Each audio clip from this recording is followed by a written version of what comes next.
Bien, vamos a grabar parte de la clase de este martes y vamos a continuar con ella y también con lo que sería la clase del jueves, ya que, como les informé, este jueves no va a haber clase, pues debo asistir a una reunión en la empresa PTT, Powertrain Technologies. El próximo martes estaríamos retomando esta materia nuevamente, pero a un paso un poco más rápido, así que les pido por favor que vean este video. Creo que les va a ser bastante instructivo y van a poder estar mejor preparados para cuando la veamos nuevamente y podamos aclarar cualquier duda que tengan. Vamos a hablar sobre el modelo de crecimiento económico de Solow. Solow fue un académico de el MIT, un economista que obtuvo el premio Nobel de Economía y predijo la caída del sistema económico de la Unión Soviética, antes de que este ocurriera, por supuesto. Sus teorías se basan fuertemente en la función de producción, la llamada función de producción de Kapf-Douglas, que vamos a definir más adelante, y también de otros aspectos como la productividad total de los factores. Entonces, el movimiento de crecimiento de Solow se basa en esta función de producción agregada, llamada neoclásica también, Y, que representa la misma magnitud que el PIB, el Producto Interno Bruto. Pero es una función más bien de producción. Es más específica, pero podemos siempre eh, concebir que cualquier tipo de actividad económica, sea tangible, intangible, eh, transable o no transable, se va a reducir a un producto, aunque sea intangible, no tiene por qué ser un producto físico. Por lo tanto, todo lo que es la producción conlleva una función que, como acá se indica, esta es función de varios parámetros. Los más importantes, los primeros y los que dan cuenta de la revolución industrial son L y K, la mano de obra, los trabajadores y el capital o maquinaria o el capital físico. Posteriormente, entró a jugar un rol importante la educación, la tierra, la tecnología. La tierra me refiero al espacio físico donde poder instalar el sistema productivo. Esa función es una función matemática que, por supuesto, es una abstracción que nunca va a representar la realidad exacta, la realidad que se mide estadísticamente. Por lo tanto, aparece un factor A' que multiplica esa función y ajusta el valor al valor real Y, que se mide en periodos que pueden ser mensuales, trimestrales, anuales. Esa, ese factor A' es la productividad total de los factores. Ok, entonces como ya dije, esta función describe la cantidad de bienes producidos con una cierta cantidad de ingresos, trabajo, capital, educación, tierra, tecnología.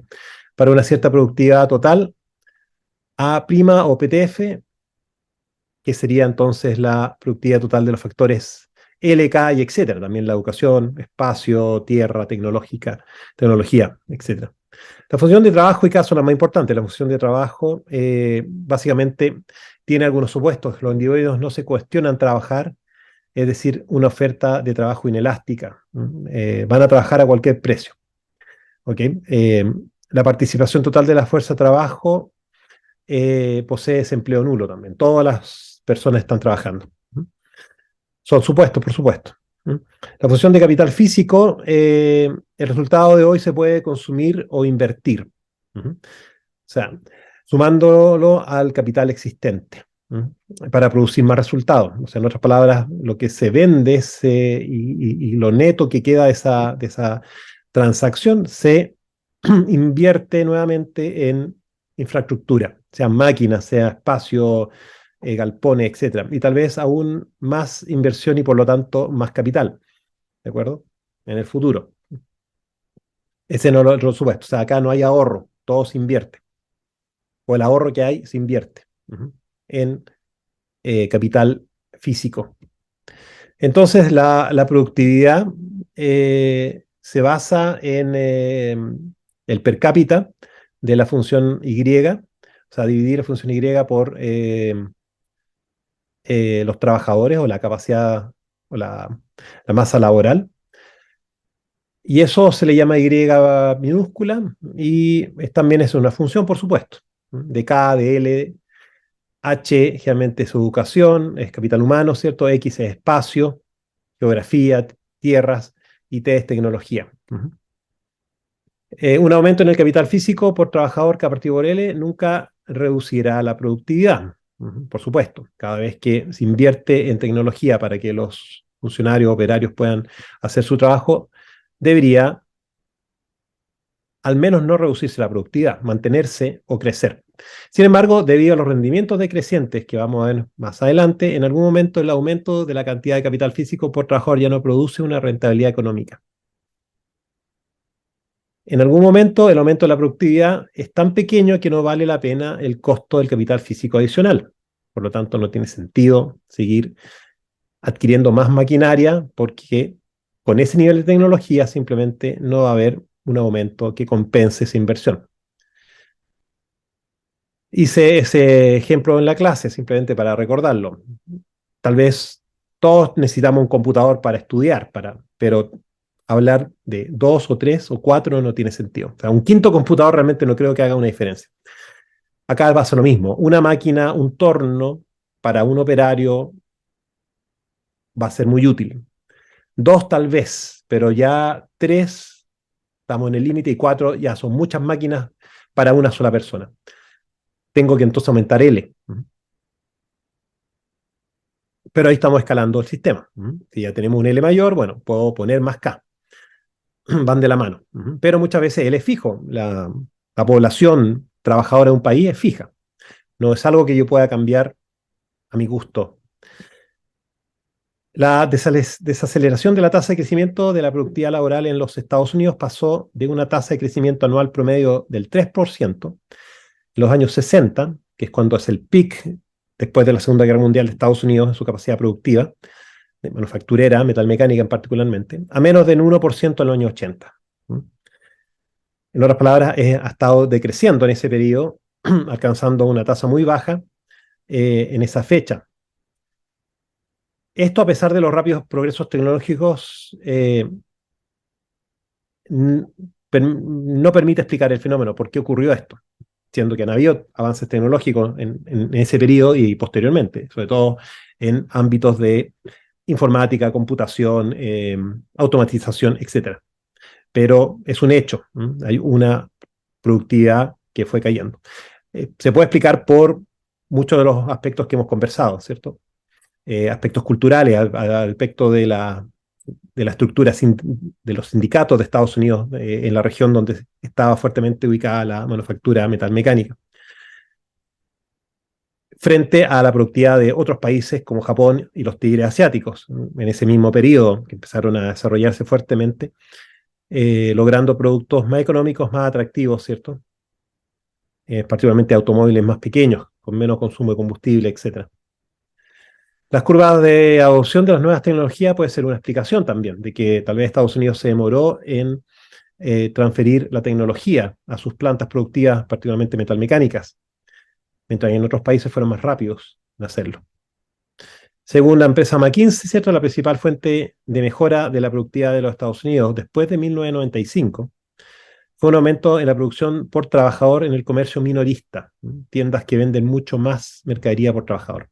Estados Unidos hasta, yo diría, el año 1990 se basaba en lo que se conoce hoy día como los malls, ¿cierto? Estos centros comerciales enormes y también tiendas de gran tamaño, retails de gran tamaño. Eso ha ido cambiando en Estados Unidos, y es un hecho. Se ha atomizado el retail y los canales de venta, lo cual probablemente ha permitido mayor actividad comercial en el último tiempo, que estaría justificando mantener la productividad en esos ámbitos y que no sea tan fuerte la caída que ocurrió entre los años 60 y 80. La función de producción de Cobb Douglas, que fue lo último que alcanzamos a ver en la clase de este martes, ¿cierto? Estoy grabando esto el mismo día. Tiene esta forma. Y, ¿cierto? La producción es igual a A', que es la productividad por la magnitud del capital físico elevado a un parámetro alfa por la magnitud de el, eh, la capacidad de mano de obra, por así decir, que está elevado también a un parámetro beta. La producción se puede medir en flujo de dinero o en ítems, ¿cierto? Por lo tanto, las unidades de K y L también tienen que estar en concordancia. Generalmente la productividad A' es un porcentaje, pero K y L deberían entonces tener unidades también de dinero o bien de unidad productiva, de ítem. Generalmente es dinero, ya que el PIB se mide en monedas, en este caso dólares, y por lo general en miles, millones o miles de millones, billones de dólares. Alfa y beta corresponden a la participación en el ingreso del capital físico y mano de obra. Cuando suman 100, se trata de una competencia perfecta. También representan la elasticidad de sustitución entre los bienes de capital y trabajo. O sea, qué tan fácil es sustituir maquinaria por mano de obra. También referidas como elasticidades producto del capital y del trabajo respectivamente. Pero nuevamente, la primera frase dice que es la participación en el ingreso del capital físico y mano de obra. Es cuánto del ingreso que se genera producto de la producción Y, que se va en capital físico y cuánto se va en mano de obra. En otras palabras, toda la producción termina siendo un flujo que va a pagar mano de obra o va a pagar infraestructura. Este modelo no está considerando nuevamente ahorro. Todo se invierte o en mano de obra o en infraestructura. A y beta serían entonces las fracciones de cuánto de la producción va a cada actividad. Ahora, eso implicaría que alfa y beta en principio deberían sumar 100%, como dice. Si eso ocurre, estamos en un mercado productivo donde la competencia es perfecta.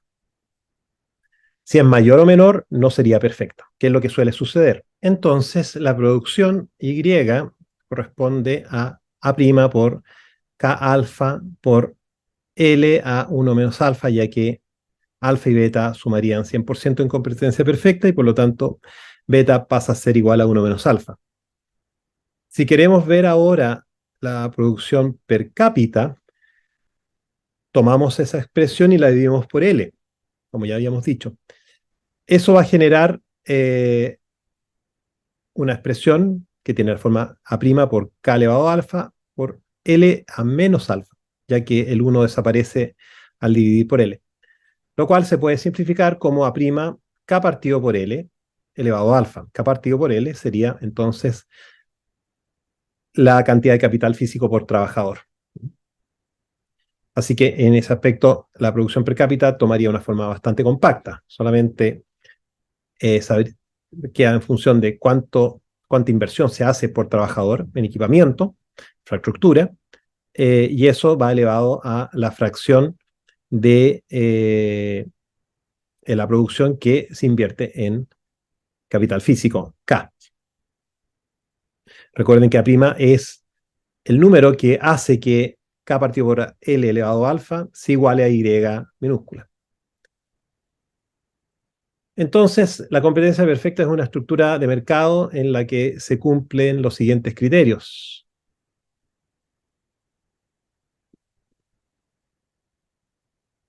Todas las empresas venden productos idénticos, no pueden controlar el precio del mercado de sus productos, todas las empresas tienen una participación de mercado relativamente pequeña, los compradores tienen información completa sobre los productos que se venden y los precios cobrados por cada empresa. La industria se caracteriza por la libertad de entrada y salida a su agente. O sea, es condiciones bastante perfectas, por así decirlo. Todos venden el mismo producto, no hay control del precio, ¿cierto? No hay monopolios acá. Todos, básicamente, son tantas empresas que todas tienen un efecto, una participación muy pequeña del mercado. Todos comparten información, nadie tiene algún secreto sobre cómo hace, cómo vende o cómo consigue insumos a menor valor, etcétera, la industria se caracteriza por la libertad de entrada y salida a sus agentes. O sea, pueden entrar y salir agentes. Eso es competencia perfecta.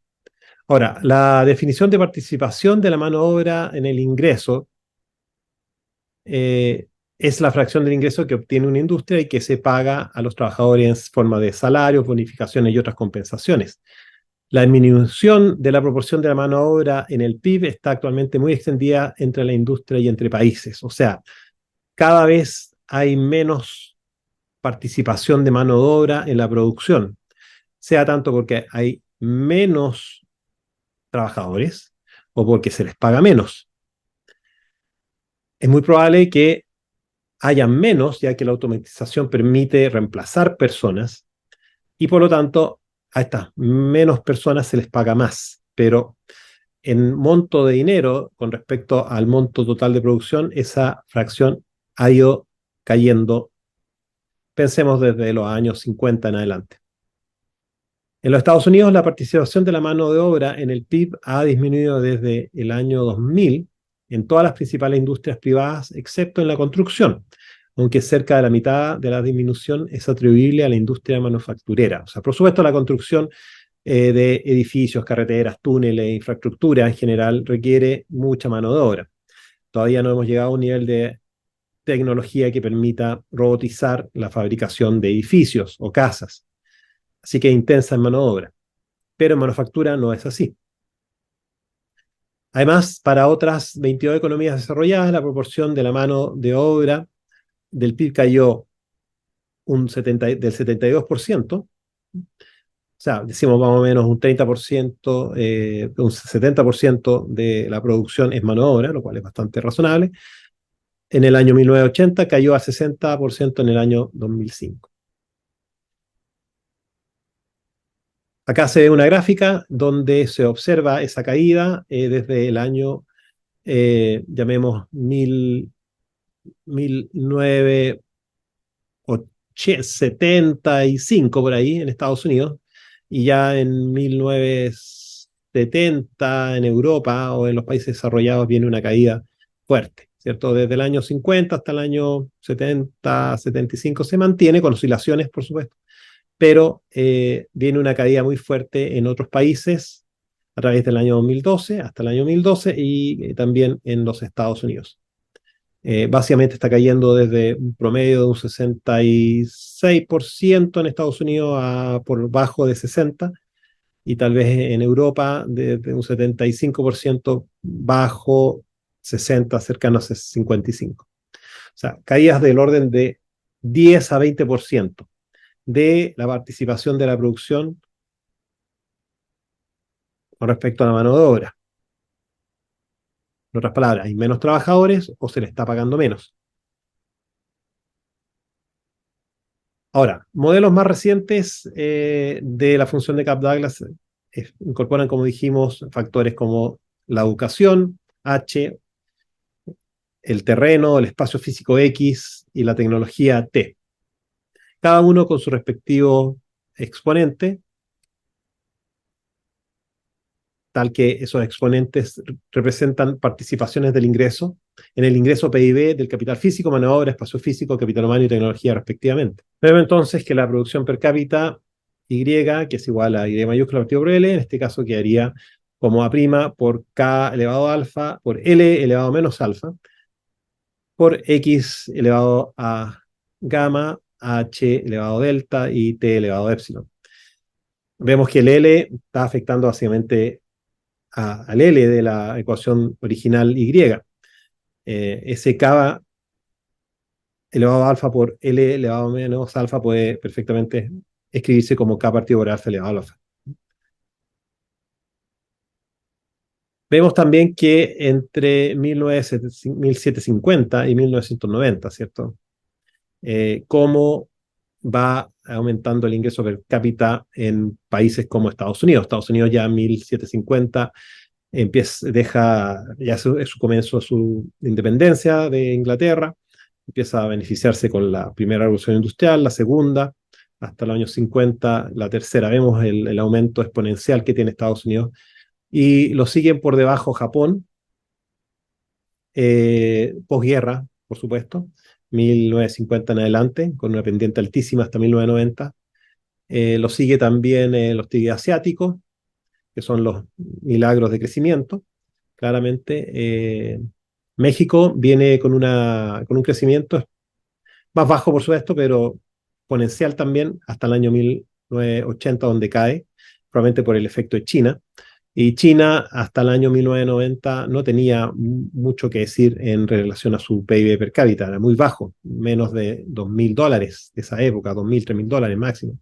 Pero Estados Unidos en ese entonces, en ese rango, el año 1990 tenía un per cápita de casi $19.000. Hoy día su per cápita está en promedio en los 50, $60.000, 3 veces más en estos últimos 30 años. África, por supuesto, se ve muy aminorado, eh, con per cápitas del orden de $1.000.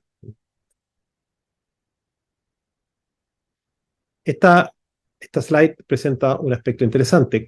¿Cuánto tiempo se requiere para duplicar el PIB per cápita en un país? ¿Cuántos años, cierto? Entonces, el Y, en función del tiempo, se puede dejar en función del Y en un tiempo cero, Y0, por simplemente 1 más G, donde G es la tasa de crecimiento del PIB elevado al tiempo, T, el número de ciclos. G, tasa de crecimiento económico, periodo de tiempo. Para duplicar el PIB, entonces, tendríamos que simplemente despejar el tiempo como logaritmo de YT partido por Y0, todo eso partido por logaritmo de 1 más G. Para G igual a 1%, vemos que si queremos obtener YT partido por Y0 igual a 2, o sea, duplicar el PIB, vamos a necesitar 70 años. Para G igual a 6%, claramente el número se reduce a 12 años. O sea, en otras palabras, un país que crece al 6% puede duplicar su PIB en 12 años. Chile creció a tasas en torno al 6% entre, yo diría, los años 1986 hasta año 1998-99, casi 14, 15 años de crecimiento, donde claramente el PIB se duplicó y tal vez hasta más. Después siguió creciendo, pero con rendimientos decrecientes que le han permitido aumentar el PIB hoy día a órdenes cercanas a, por sobre al menos los $25.000, empinándose a los $30.000 en los últimos 30 años. Pero claramente, tal vez pasamos de un PIB de $10.000, por decir un número, en el año 1985, 1986, algo en torno a los 10.000, puede ser un poco menos, probablemente $8.000 tal vez. Probablemente pasamos a los 16, sí, yo diría $16.000 en el año 1999, y de ahí hubo un crecimiento más paulatino hasta hoy día que estaríamos en $25.000, ¿cierto? Pero no se han producido multiplicaciones, ¿cierto? De que de 10 pasamos a 20, de 20 a 40, 40 a 80, no. Porque para lograr eso se puede si es que crecemos a tasa del 6%, y eso no ha sucedido, las tasas han ido decreciendo hasta tal vez a tasa de crecimiento menor al 1% en el último tiempo, producto de la pandemia, producto de todos los aspectos sociales que han sucedido en Chile. Particularmente, lo cual ha gatillado, insisto, falta de inversión extranjera. Así que el primer escenario es preocupante cuando ocurre eso, y el segundo es fantástico. China ya está creciendo a un 4,5%, lo cual en su primer trimestre de este año. Si logra crecer a un 6%, imagínense, su PIB se duplicaría. Pasaría tal vez a tener un PIB como el de Chile, o sea, pero con una población casi 50 veces mayor. Lo cual habría que cuantificar las consecuencias que eso implica de tener una población del orden de más de 1.000 millones de habitantes con un ingreso promedio como el que tiene un país de Chile. O sea, serían 50 Chiles que entran al mercado internacional. Ok, la clase que realmente veríamos este jueves es la continuación del modelo de crecimiento de Solow, donde vamos a ver la ley de movimiento, efecto del crecimiento demográfico, efecto del desarrollo tecnológico y efecto de la educación. Entonces habíamos dicho que A' hace la productividad total de los factores, es la proporción es la porción de la producción explicada por la cantidad que no es explicada, ¿cierto?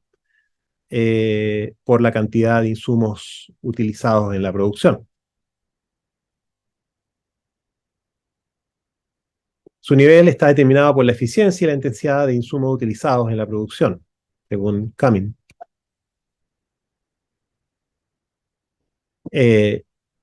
Y entonces mayúscula es A' por la función de Kapf-Douglas, en función de LK, educación, tierra, tecnología, etc.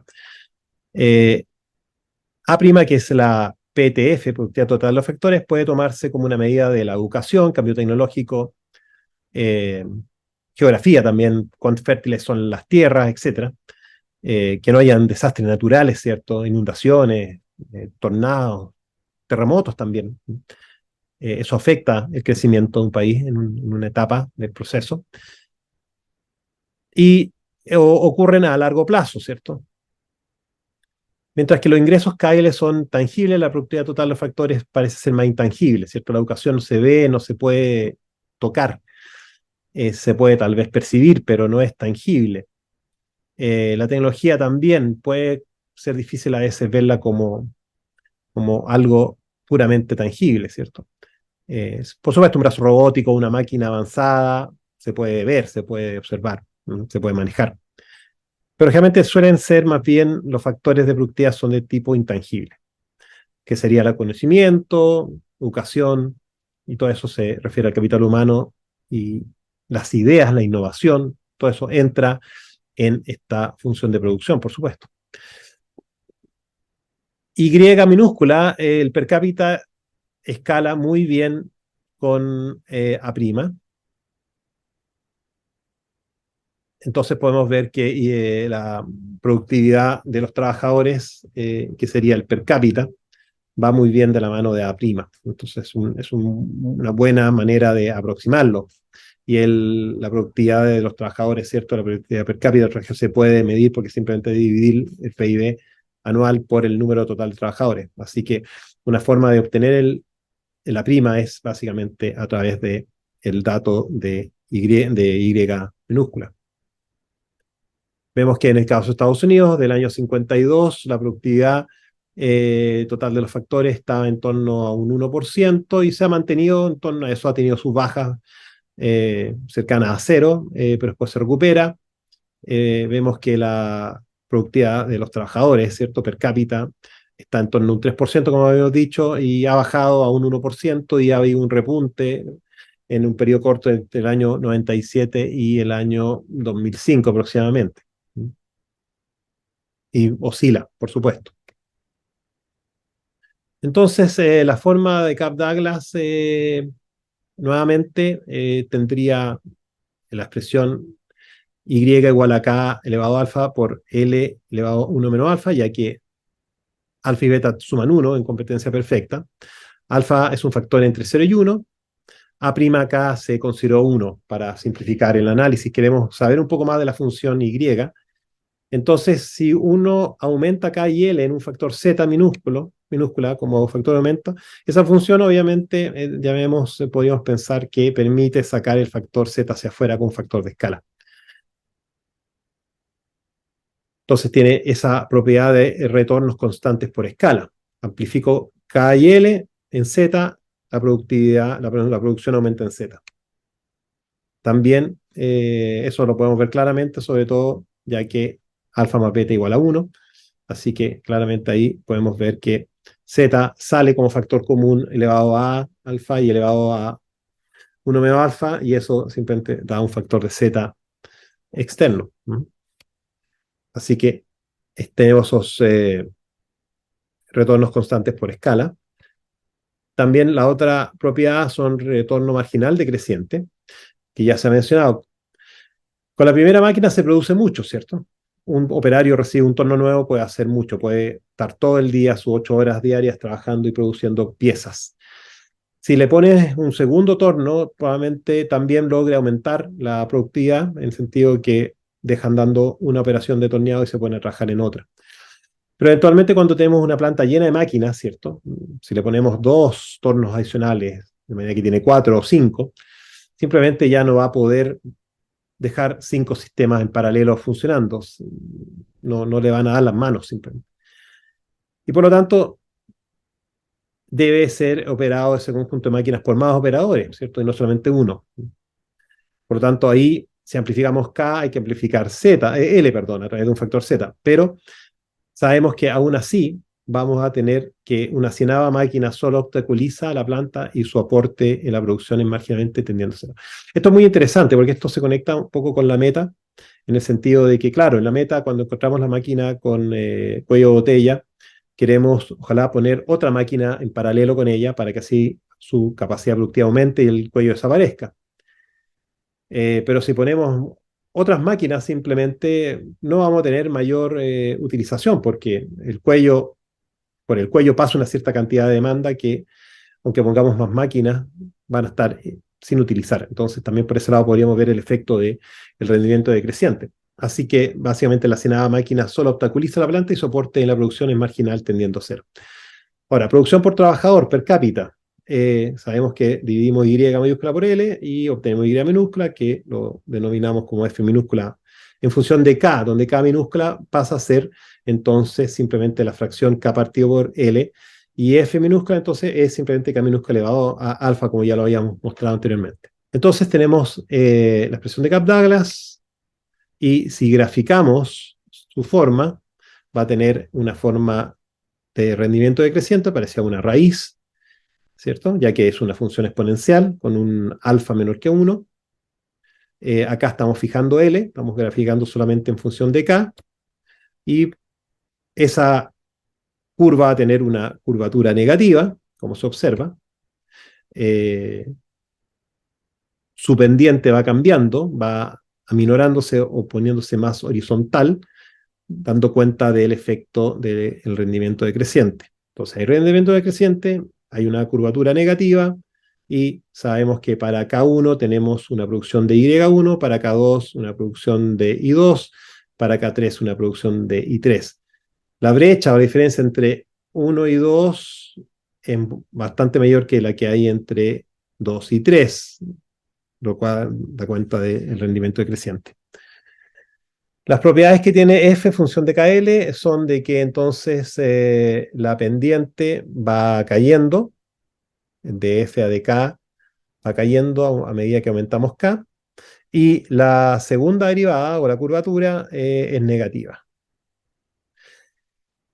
ya que hay un cambio negativo, o sea, hay un aminoramiento en la pendiente. Si la pendiente cayó, la curvatura va a ser negativa y dando la forma que uno espera de la función. Luego la curvatura de la función de producción es negativa, ya que alfa está entre 0 y 1, entonces podemos demostrar, ¿cierto?, fácilmente, algebraicamente, de que la segunda derivada es igual a alfa por alfa menos 1 por la función partido por el K al cuadrado. Ya que alfa es menor que 1, alfa menos 1 va a ser negativo, y eso va a hacer que esa segunda derivada sea negativa, ya que la producción es positiva y K es positivo, y más va en un cuadrado en el denominador. Consideremos una empresa competitiva que produce con función Kapf-Douglas F KL. La empresa seleccionará sus inputs o entradas de KL tal de maximizar el retorno, lo más lógico. ¿Cuántos tornos pongo? ¿Cuántos operarios perdón, contratar? Entonces, la función de manera algebraica es muy simple: maximizar F, la productividad, la producción, la cual se va a traducir a dinero porque se vende. Recuerda que acá estamos aplicando lo que se vio en la meta, toda la producción se vende instantáneamente, por lo tanto es dinero lo que tenemos ahí en F, y a eso hay que restarle los costos, y los costos son la depreciación de los equipos, que está dado por el factor delta, y la tasa de interés de esos equipos, porque yo podría estar usando el dinero de invertir en crecimiento de una tasa de interés en el banco. Así que a eso también hay que restarle el sueldo de los trabajadores. Se usa la palabra W, ya que viene del inglés wage o wages, los salarios de los trabajadores.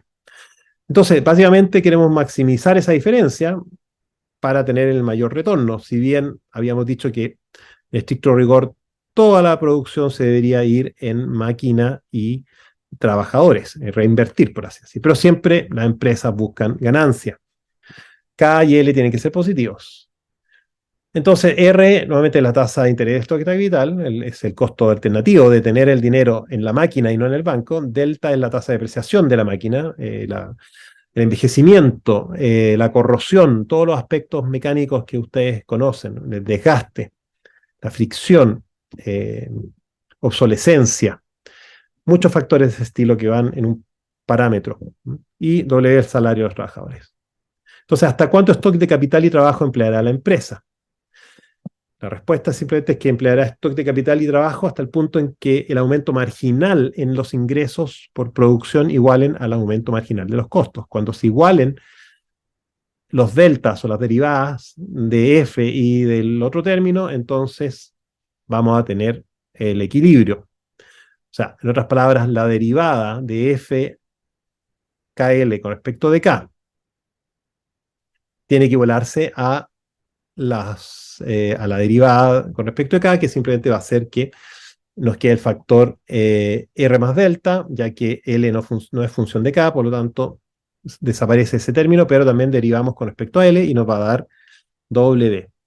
Lo cual es interesante, o sea, la derivada con respecto a la stock de capital es la tasa de depreciación más la tasa de interés y la derivada con respecto a la mano de obra, ¿cierto? El número de trabajadores es el salario como punto de equilibrio. Entonces, ¿cuánto del total producido Y es usado para pagar sueldos a los trabajadores? Ya sabemos, adelantamos que eso debería ser el parámetro beta o 1 menos alfa. ¿Cuánto es la fracción del trabajo con respecto al ingreso? Entonces, si vemos la definición de cuánto es la fracción del trabajo con respecto al ingreso, que eso es W por L, o sea, el sueldo de cada trabajador, sueldo promedio por el número de trabajadores partido por Y, eso nos dice qué fracción de Y es sueldo de trabajadores. Podemos reemplazar entonces en el denominador K alfa por L1 menos alfa. Recordar que W es la derivada con respecto de L, y podemos entonces, de la función Y, podemos entonces derivar, y al desarrollar algebraicamente vemos que eso termina siendo 1 menos alfa, que era beta. Entonces, luego la fracción del ingreso de los trabajadores con respecto del PIB o Y es constante igual a beta igual 1 menos alfa, como habíamos dicho. Y de la misma manera, la fracción del stock de capital con respecto al PIB es constante e igual a alfa. Eso queda como demostración para que lo hagan. Nuevamente vemos esta gráfica sobre cómo el factor 1 menos alfa o beta ha ido decreciendo en Estados Unidos y en Europa a partir del año 1970 en adelante, con una caída casi un 20% en Europa, en los países avanzados, ¿cierto? Y casi un 10% en Estados Unidos, hasta el año 2012. Ok, la contabilidad social básica, ¿qué significa eso? En una economía cerrada, como habíamos mencionado en algún momento al inicio del curso, que se denomina autárquica, es decir, que no intercambia, no hay exportaciones ni importaciones, y solamente considerando L constante, o sea, tiene una población fija, en ese caso la producción tiene que ir totalmente a consumo interno y a ahorro que se traduce en inversión. Acá no hay gasto público, no hay exportaciones, no hay importaciones, o sea, el término de NX desaparece y el PIB entonces es simplemente el consumo más la inversión, que es resultado del ahorro.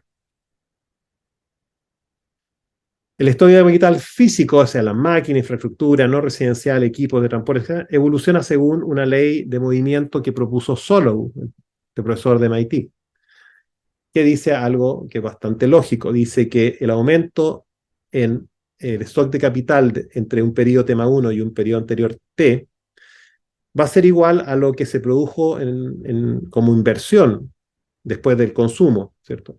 En el periodo T, menos lo que se depreciaron, o cuánto, mejor dicho, hay que invertir en evitar la depreciación de el stock de capital en T.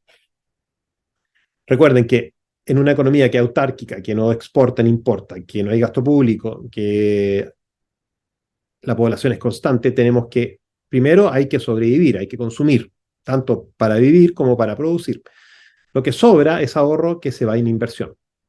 Para que esa inversión se traduzca en máquinas, nuevas máquinas, hay que descontarle la mantención de esas máquinas, por así decir. ¿Cuánto me cuesta evitar la depreciación de ellas? Hay que aceitarlas, limpiarlas, cambiarles repuestos. Hay una fracción del valor de la cantidad de máquinas en el periodo T que hay que restárselo al disponible para invertir, y con esa diferencia voy a tener una capacidad de crecer en stock de capital desde el periodo T al tema 1. Delta es la tasa de apreciación de los activos físicos o del stock de capital, como dijimos. Entonces, la ley de movimiento de Solow, para pequeño incremento de tiempo, es la ley sería una ley del tipo K punto, ¿cierto? Estamos haciendo ahora una especie de derivada. Tenemos delta K partido por un tiempo pequeño, que lo vamos a llamar unidad de tiempo simplemente, y no va a tener unidades.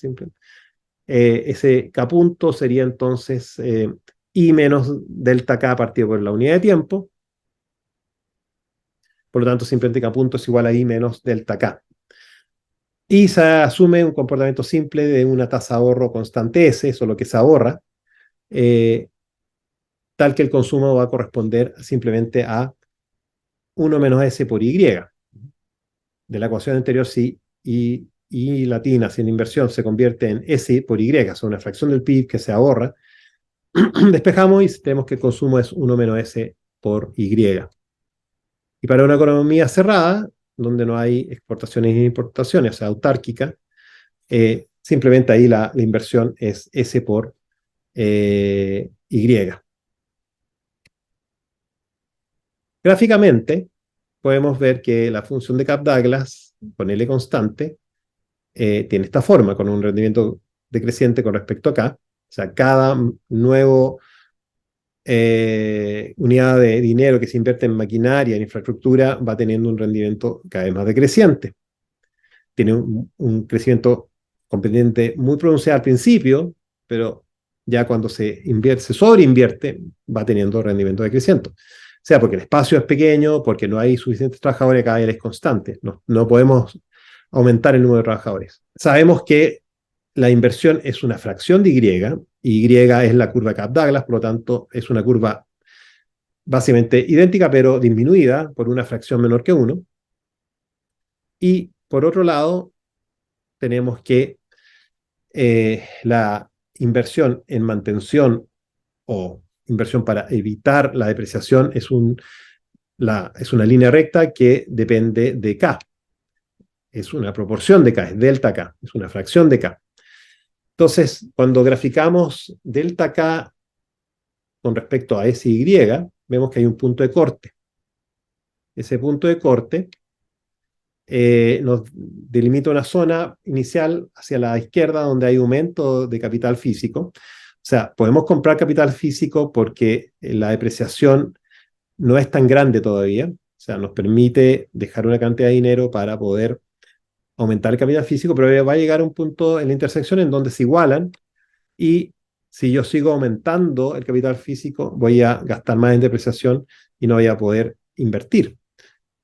Entonces estamos en el otro lado. Entonces hay un punto de quiebre, que es este punto intermedio, y que nos da entonces un K asterisco de equilibrio estacionario. Ese es el K al cual tiene que llegar la empresa, la industria, el sector o incluso el país o la nación. Y eso fue lo que Solow propuso, de que todos los sistemas productivos van a tender a un punto de equilibrio, donde mientras más inversión haya en stock de capital, el rendimiento decreciente va a hacer que no aumente su producción.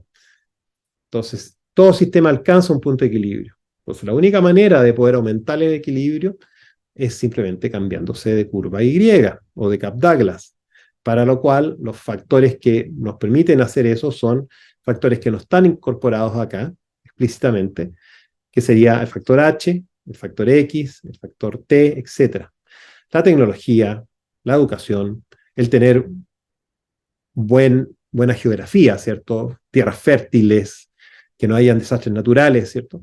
Tener también innovación, ideas en la población. Todo eso debería contribuir a poder cambiarnos de curva para poder entonces desplazar ese equilibrio cada asterisco más hacia la derecha. Porque siempre queremos crecer, seguir creciendo, tenemos que ir creciendo. Recuerden que no me puedo estancar. Si me estanco, no crezco. O sea, si el país de un año a otro no creció su PIB, es que tiene un incremento cero.